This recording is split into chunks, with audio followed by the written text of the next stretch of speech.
श्री कृष्ण यहां बता रहे हैं कि अर्जुन किस प्रकार पाप से दूर हो सकते हैं। वे कहते हैं कि अर्जुन, चाहे लाभ हो या हानि, चाहे सुख मिले या दुख, चाहे विजय मिले या पराजय, जब तुम इन्हें समान मानकर इनके आकर्षण अथवा इनकी चिंता दोनों से दूर होकर युद्ध करोगे तो तुम पाप से भी मुक्त रहोगे।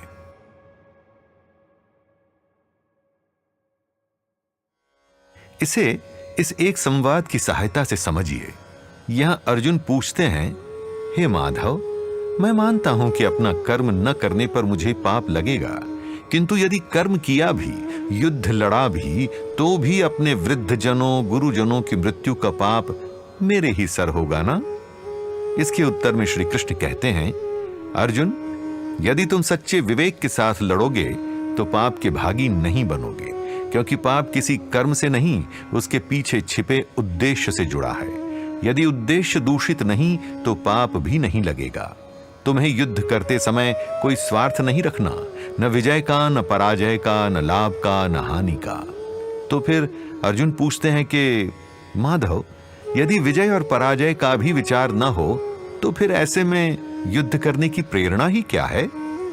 तब श्री कृष्ण बोले, अर्जुन, यही तो बात है।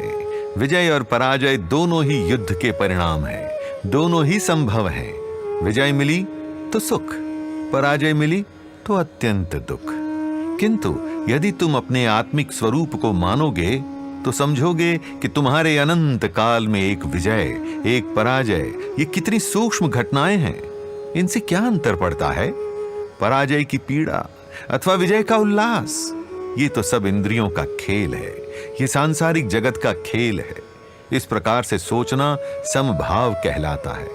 समभाव अर्थात समानता का भाव, समता का भाव, जहां कुछ ऊपर नीचे नहीं, सब कुछ संतुलित है।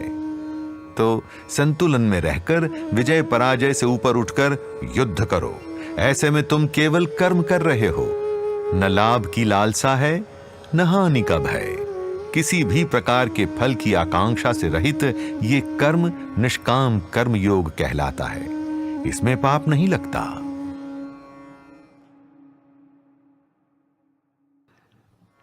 यहां प्रयत्न यही है कि अर्जुन यह समझे कि निष्काम कर्म अर्थात किसी फल की आकांक्षा के बिना किया गया कर्म ही सर्वोच्च है। व्यक्तिगत जीवन में भी इसे इस प्रकार समझा जा सकता है। यह संसार जटिल है, कई घटनाएं मिलकर किसी परिणाम को तय करती हैं। आपने परीक्षा में बहुत तैयारी की, किंतु उस दिन स्वास्थ्य बिगड़ गया, परीक्षा देने ही ना जा पाए। स्वास्थ्य ठीक रहा, किंतु उस दिन प्रश्न पत्र पर अंत में स्याही गिर गई, सब लिखा बिगड़ गया। अनेकों संभावनाएं हैं, जिनमें से यह भी अवश्य है कि आप परीक्षा में सर्वोच्च आए। अब तनिक विचार कीजिए कि इन सभी अवस्थाओं में आपके नियंत्रण में क्या है? क्या है? केवल आपकी तैयारी है ना? यदि स्वास्थ्य का डर सताता रहा तो भी तैयारी पर प्रभाव होगा। यदि ऐसा लगता रहा कि यह परीक्षा तो बहुत ही सरल है, तो कदाचित आप आलस में आ जाएं और ऐसे में कुछ छूट जाए। ऐसी बातों को ध्यान में रखना जिन पर आपका कोई नियंत्रण ही नहीं, यह कितना व्यर्थ है ना? उसी प्रकार कई बार यह भी होता है कि हम किसी कार्य की ओर पहला कदम लेने से पहले ही यह सोचकर हताश हो जाते हैं कि इसमें कुछ गलत ना हो जाए। वो कार्य शुरू ही नहीं कर पाते। किंतु सत्य तो आप भी जानते हैं कि किसी भी रास्ते के सभी गड्ढे आप शुरुआत में ही नहीं जान सकते। एक एक करके कदम लेना होगा, एक एक करके समस्याओं को सुलझाना होगा। इस पूरे वर्णन में दो बातें एकदम साफ हैं। बाहरी परिस्थितियां आपके नियंत्रण में नहीं, केवल और केवल आपका कर्म ही आपके नियंत्रण में है। केवल अपना कर्म कीजिए और लगन से कीजिए।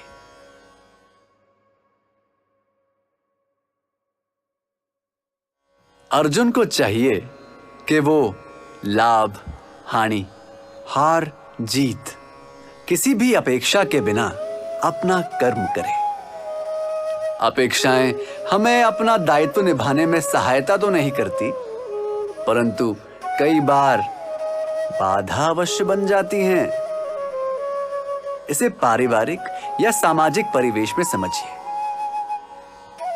किसी परिवारजन को आपकी सहायता की आवश्यकता है और उनकी सहायता करना आपके लिए छोटी सी ही बात है। कितनी सरल परिस्थिति है ये। किंतु यदि मन में अपेक्षाएं हावी हो जाए तो मानसिकता ही बदल जाएगी। उनकी सहायता करने से आपको क्या लाभ होगा भला? अथवा यह कि उन्होंने भी तो एक समय में आपकी सहायता नहीं की थी, तो फिर आप क्यों करें? कितनी संकीर्ण है ये सोच। हमें अपने पारिवारिक और सामाजिक दायित्व से दूर करती है।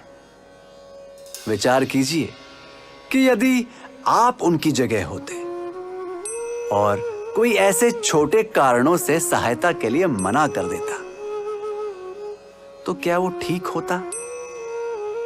किसी की सहायता इसीलिए नहीं करनी चाहिए कि उसमें आपको कोई लाभ दिखता है, किंतु इसीलिए करनी चाहिए क्योंकि आप ऐसा करने में सक्षम हैं।